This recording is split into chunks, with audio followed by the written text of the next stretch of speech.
Un certain monsieur Wu, qui à une certaine époque travaillait en Chine, disait que le secret du succès selon Dieu, c'était de pouvoir persévérer jusqu'à la dernière demi-heure. Bien que les ténèbres soient épaisses, elles ne dureront pas toujours. Car Ésaïe 21:12 nous rappelle que la sentinelle répond. Le matin vient, et la nuit aussi. C'est maintenant la sombre nuit, mais bientôt le matin va venir. C'est pourquoi veuillez persévérer jusqu'à la dernière demi-heure. Que nos regards ne se portent pas sur les ténèbres de la nuit, ni sur les difficultés, mais avançons résolument. Il n'y aurait aucun gain à cesser d'avancer aujourd'hui. Il n'y aurait aucun avantage à nous relâcher maintenant. Car presque aussitôt, l'autre bord sera atteint.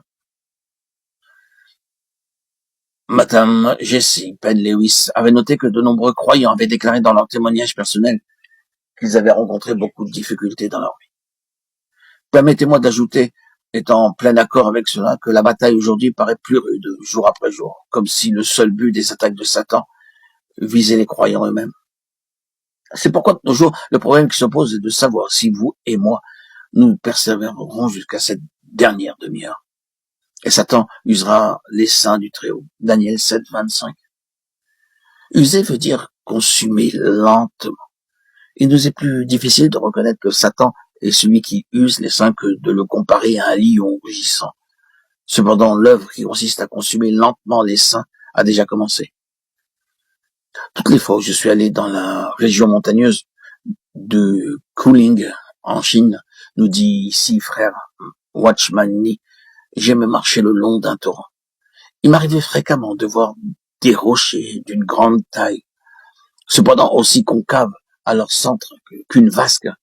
Ceci était dû à l'incessant frottement des nombreux petits galets.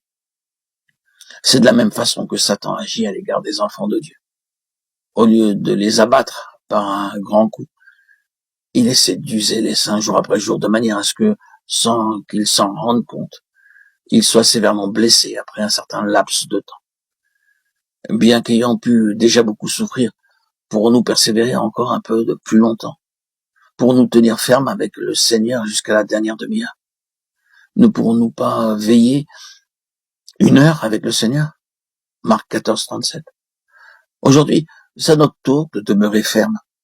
Ah, ce serait bien triste si quelques-uns n'avaient jamais eu à faire face à l'opposition du vent, si quelqu'un n'a jamais connu l'amertume, la corruption et la tyrannie de ce monde. Il n'a pas même commencé son voyage.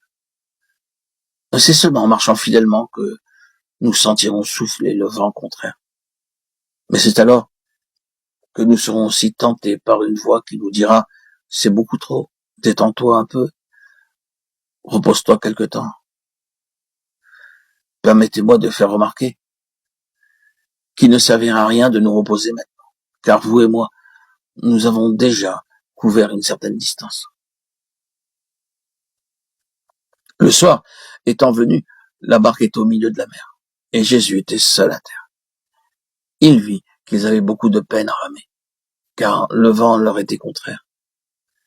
À la 4e veille de la nuit environ, il alla vers eux, marchant sur la mer, et il voulait les dépasser. Marc 6, 47-48.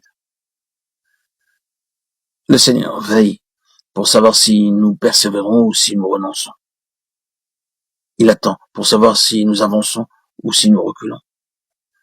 Ses yeux sont sur vous et sur moi.